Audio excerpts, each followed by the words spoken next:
Section 7.2 Weight of change and slope of a line. Formula for weight of change. Suppose that a quantity y changed steadily from y1 to y2 has a quantity x changed steadily from x1 to x2.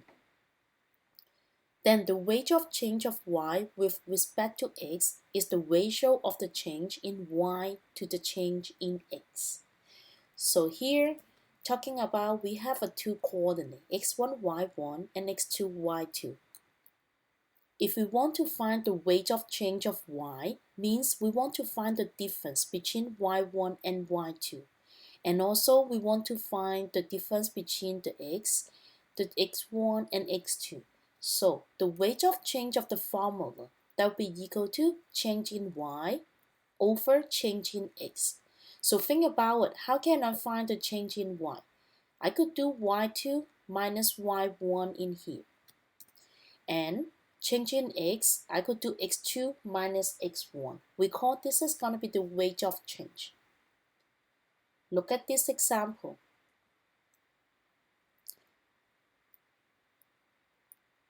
The number of pedestrian fatalities in the United States declined approximately steadily from 4,795 fatalities in 2006 to 4,092 fatalities in 2009. Find the average rate of change of the number of pedestrian fatalities. So right now I want to find the rate of change. Okay, rate of change. So think about it. We have 2006 to 2009, the number of fatalities in here. So let's apply the formula. The rate of change will be equal to change in the number of fatalities over change in time. So first, we're going to look at here. In 2009, we do have a 4,092 here. And in 2006, we have a 4,795. So we could subtract it. And also, change in time. This is talking about in years. So we want to find out from the year 2006 to 2009. So we're going to subtract here also.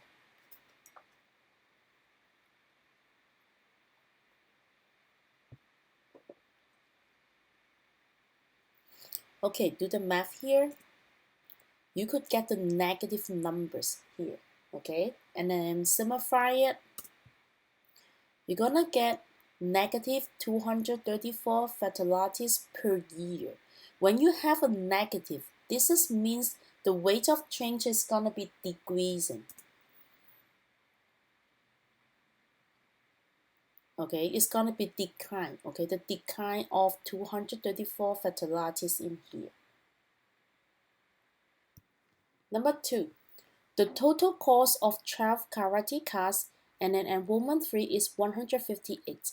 The total cost of 20 karate cars and the same enrollment fee is 230. The charge per class is the same, regardless of the number of cars for which you pay. Find the rate of change of the total cost with respect to the number of cars. So we want to find the rate of change. So we're gonna do change in total cost over change in number of cars.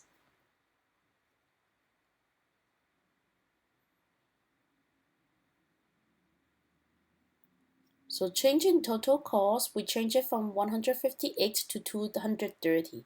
So we're gonna do 230 minus 158.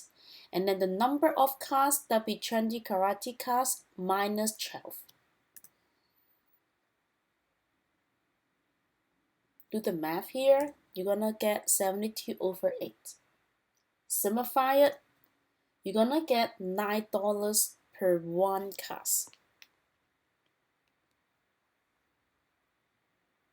So this means the rate of change of the total cost with respect to the number of cars is $9 per class.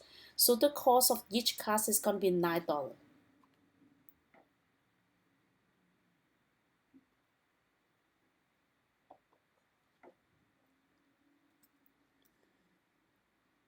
Okay, and last thing, an association that involves a constant rate of change.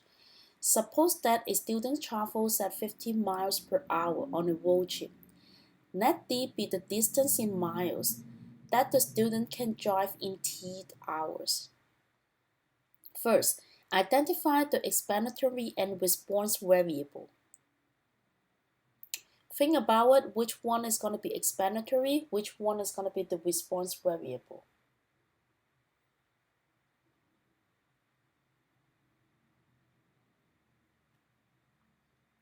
So since we're letting D be the distance and the student can drive in t hours, so we are looking for the time to be what explains the distance traveled.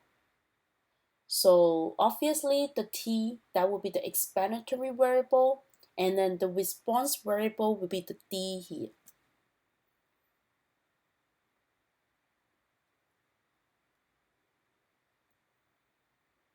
Number 2, construct a table to describe the association between t and d for driving times of 0, 1, 2, 3, 4, and 5 hours. So now I want you guys to create a table here. The t, that will be the explanatory variable, so it should be on your first column. And then the d will be the driving time, so that will be your response variable, so that will be on your column 2 here. Okay, so you should have the table like this. The time here, the given is going to be 0, 1, 2, 3, 4, 5. And then you know, when they driving time to 0 hours, you don't have any distance. If they drive first hour, 1 hour, 50 miles per hour, so you're gonna get 50. 2 hours, you're gonna multiply by 2. 3 hours, you're gonna multiply by 3.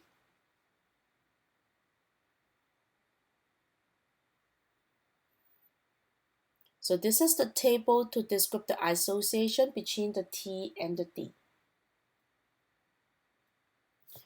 Okay, number 3, construct a scatterplot for driving times of 0, 1, 2, 3, 4, and 5 hours. So you already have the table from the question 2 here. Now, I want you guys to construct a scatterplot. Remember the scatterplot, we learned it from the chapter 6. Make sure you have the title, label the x-axis and the y-axis.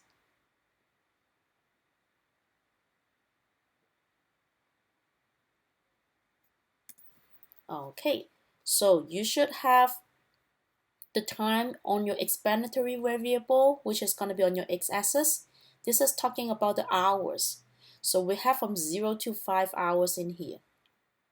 And then the distance, that will be the response variable, that will be on your y-axis. So that will be from 0 to 250 miles.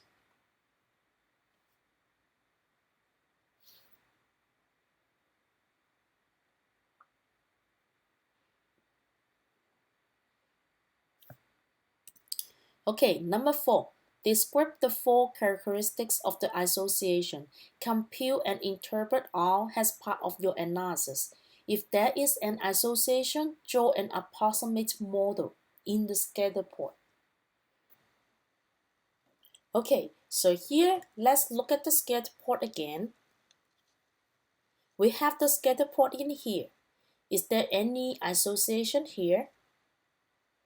Yes, right? If we draw the line in here,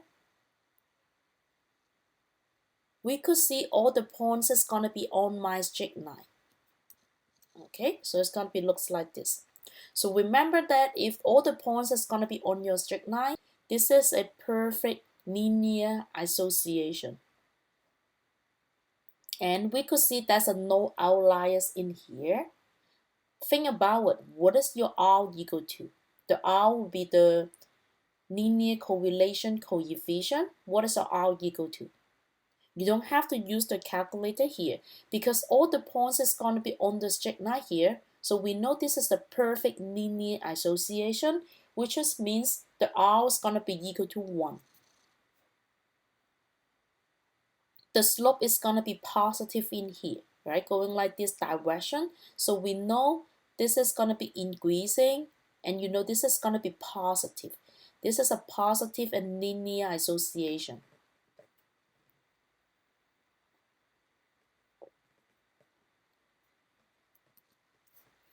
Okay, constant rate of change implies has exact linear association. If the rate of change of one variable with respect to another variable is a constant, then there is an exact linear association between the variables. So this is talking about if you could find the rate of change in here. Remember how to find the rate of change? If I just take these two coordinates, the 3 150 and 2 100, and I want to find the rate of change. Okay, remember what's the rate of change? You're gonna find the change in y over the change in x. So change in y, that'll be 150 minus 100. Change in x, that'll be 3 minus 2. Okay, I plug into the formula of the rate of change. Calculate it, you're gonna get 50 hours per 1 mile. So this is my rate of change. You don't have to pick these 2 points. You could pick any points, you're gonna get the same answer. You could do 150 and 5 250 in here also. When you subtract it, you're gonna get the same rate of change. So this is talking about here. If the rate of change of one variable with respect to another variable is a constant. Constant means like you do have the same value here. Then there is an exact linear association between two variables. So you could see if we could find out the rate of change equal to a constant, so I know these two variables has a linear association. Okay, an exact linear associations implies constant rate of change. So this is gonna be the same idea with this guy. Okay, the first part here we're talking about if you find the rate of change equal to a constant, then there is a linear association between the variables. Why don't I say an exact linear association implies constant rate of change? That means if I look at this picture, I know there is a linear association. It implies that if I find the rate of change, that will be equal to a constant. So this is gonna be the both way. Okay, constant rate of change implies linear association, and exact linear association implies constant rate of change. Using 1 and y's to find rate of change in here. Assume there is an exact linear association between an explanatory variable x and a response variable y. So I have a two coordinate, and then for the x, that is the explanatory variable, and for your y, that will be the response variable. Then the rate of change of y with respect to the x is the ratio of y to the 1 in the going from the point to point in here. So first, the rate of change of y with respect to the x, we're gonna using the same formula, y2 minus y1 over x2 minus x1. And we call this is gonna be y's over 1, okay? Y's is gonna be going up, 1 is gonna be going to the right in here, okay? If this is a positive number. Let's look at the example. A carat is a unit of weight of precious stones and pearls. The scatterplot and the model in figures describe the association between the weight of some diamonds and their value. Is the association positive, negative, or neither? Estimate the rate of change of value with respect to the number of carats. So first look at this picture. This is the scatterplot with the linear equation on it.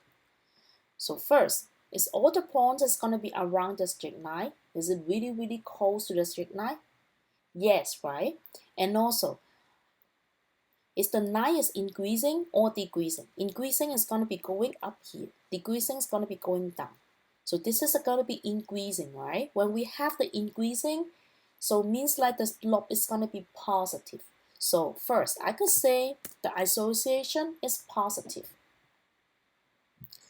And then now I want to find the rate of change of the value. So the rate of change, we're gonna use y2 minus y1 over x2 minus x1. So they already give you the 2 points in here. Okay, this is gonna be x1, y1, x2, y2.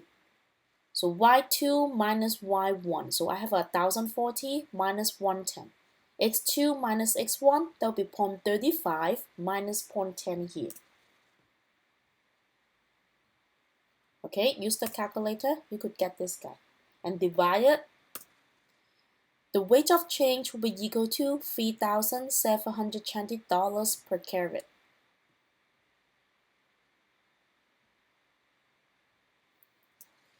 And because the association is not exactly linear means like the R is not equal to 1. Remember, if R equal to 1, all the points is going to be on the linear equation.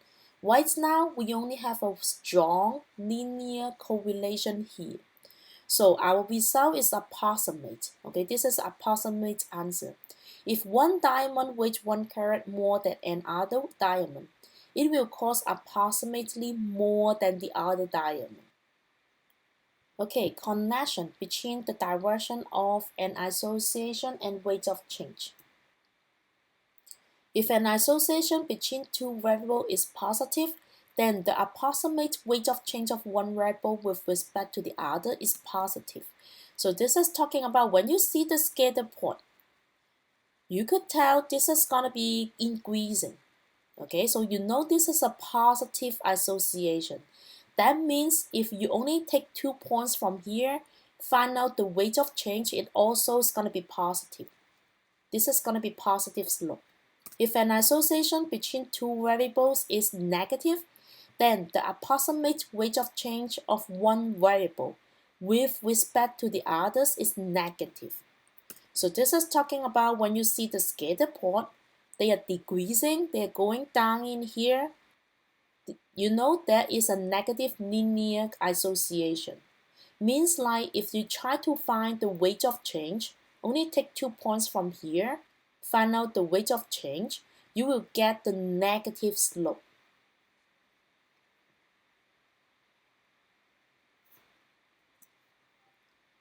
Okay, slope of a non-vertical line. Assume I have a 2 coordinates here. And the slope of the line is the rate of change of y with respect to the x. So in simples, so we're gonna look at the picture here first. I have a 2 points in here, x1, y1, x2, y2. So if I want to find out the rate of change, and the rate of change in here we call, this is gonna be the slope.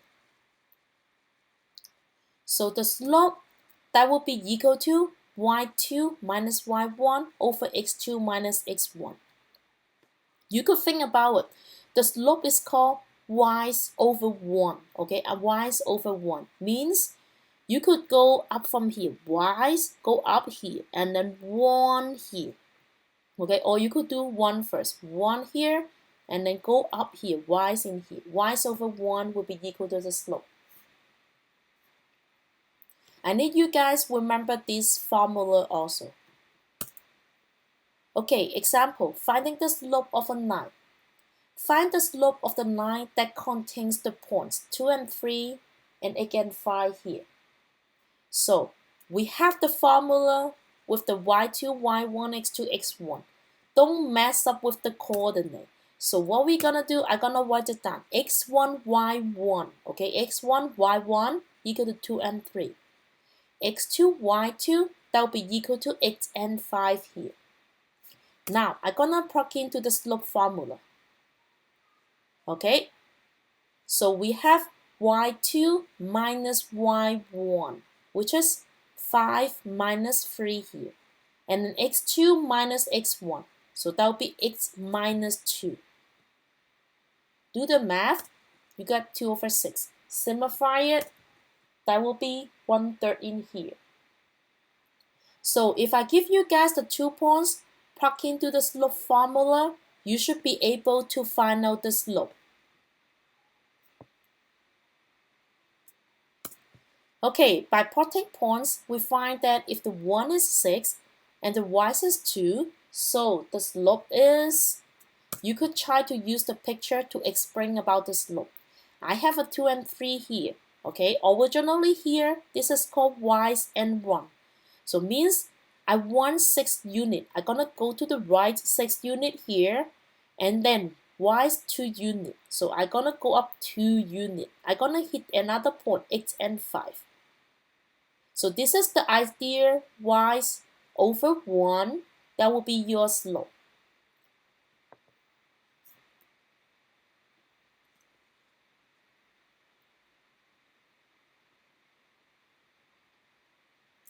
So you could use the picture to find out the slope, or you could use the slope formula to find out the slope. You're gonna get the same answer here.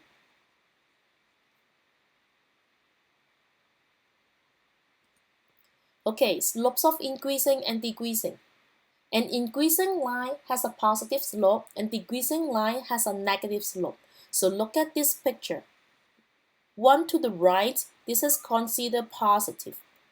Y's up here, going up, this is also considered positive. So positive divided by the positive, you're gonna get the positive slope. And we call this is gonna be increasing, okay? You're gonna going up here. And a decreasing line has a negative slope. So here, when I'm going to the run to the right, this is a positive. But we are not going up here. We're gonna going down. When we're going down, we consider this is a negative. So y over 1, you're gonna have a negative divided by positive. That's why we will have a negative slope. Or you could think about it when you're going down here. This is gonna be decreasing, so the slope is gonna be negative. And this is the same idea with the linear association. We always say if this is increasing, you have a positive slope. So you know you have positive linear association. But if you're decreasing, you're going down, we call this as a negative slope. So you should have negative linear association.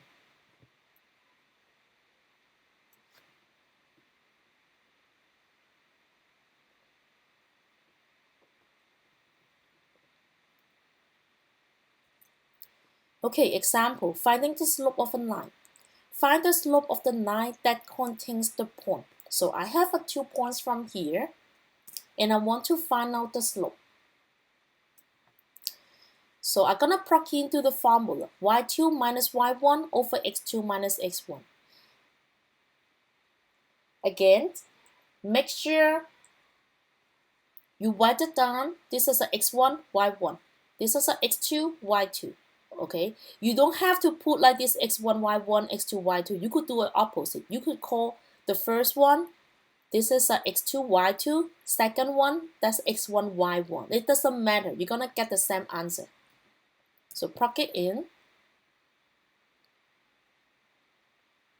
You're gonna get negative 6 over 8. Simplify it. Make sure when you have the fraction, you want to find the lowest term, which is gonna be negative 3 over 4.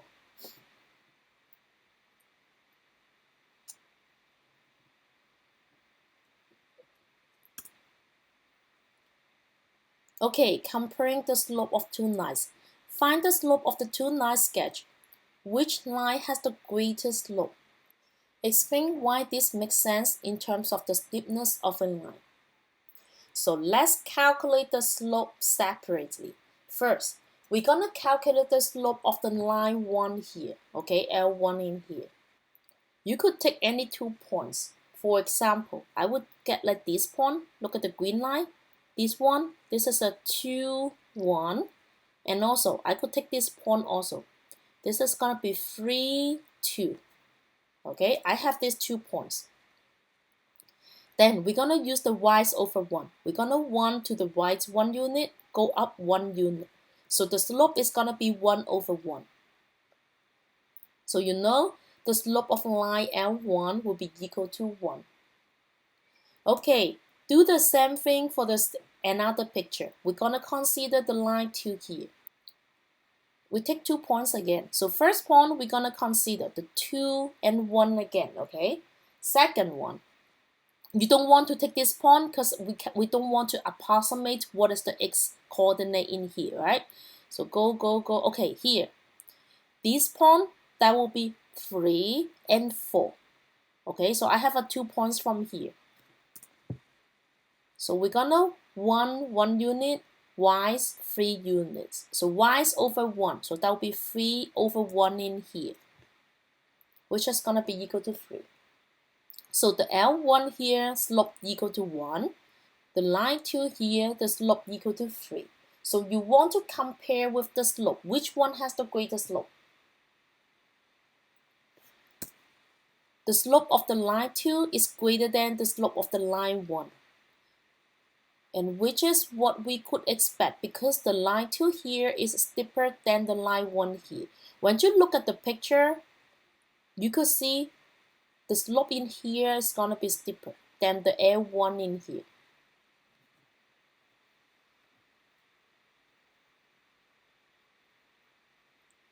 Measuring the steepness of a line. The absolute value of the slope of a line measures the steepness of the line. The steeper the line, the larger the absolute value of its slope will be. So look at this picture here. Look at the green one here. When m equal to 1/2, this is a positive slope because this is increasing, going up. We're gonna look at the second line here, the red one. It's also increasing, but it's obviously the m equal to 1 is steeper than the m equal to 1/2. So this is an increasing positive, but the slope is gonna be greater.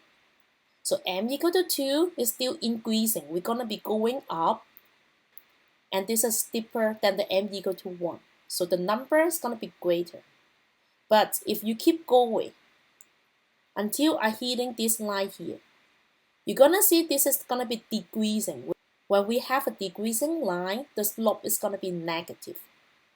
Keep going. Right now, this is also decreasing and we have a negative. So m equal to -1. Keep going. And then now m equal to -1/2. This is still decreasing. So keep going. Okay, so you could see the direction of the slope in here, and going on increasing, there'll be positive slope. Going on decreasing, there'll be the negative slope. Finding the slope of a horizontal line. Find the slope of the line that contains the points 3 and 2 and 7 over 2. So again, we're gonna let x1, y1 be your 3 and 2, x2, y2, that'll be 7 and 2. I want you guys try to do it by yourself, use the slope formula. Tell me what you guys get for your slope.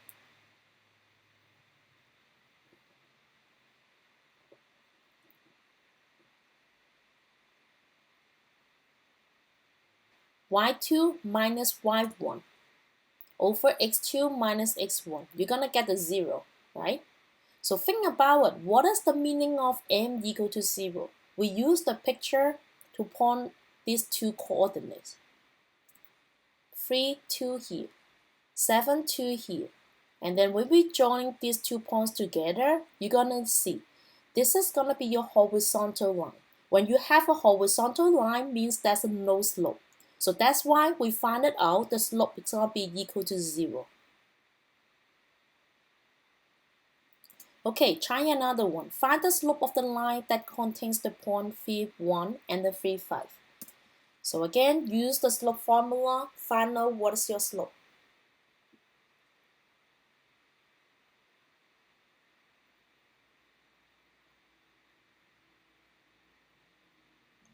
Y2 minus y1 over x2 minus x1. You're gonna get 5 minus 1, which is 4. 3 minus 3 equal to 0. 8. Highlight these questions here. When you have a number divided by 0, this is equal to undefined, okay? Don't write this is equal to 0. If you have a 0 divided by a constant, then that will be equal to 0.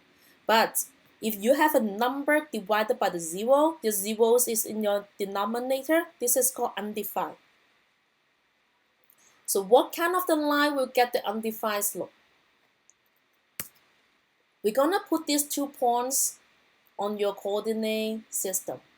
You're gonna find it out. This is called the vertical line. Your vertical line, the slope is gonna be undefined. Okay, vertical line, the slope will be undefined.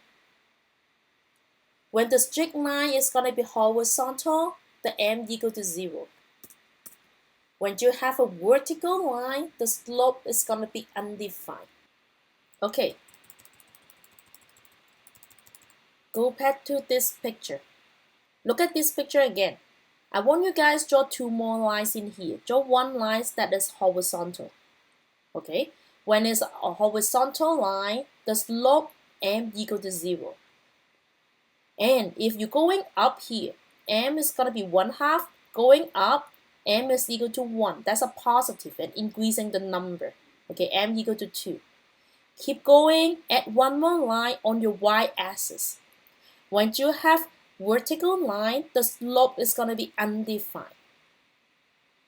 Okay, keep going. The slope becomes negative. It's going to be smaller. Going down again, the slope is going to be much greater. You have a greater slope in here, and then keep going until you hit the horizontal line again, m equal to 0. I need you guys to remember these two: horizontal line, slope equal to 0, vertical line, slope is going to be equal to undefined. That's it for the session 7.2.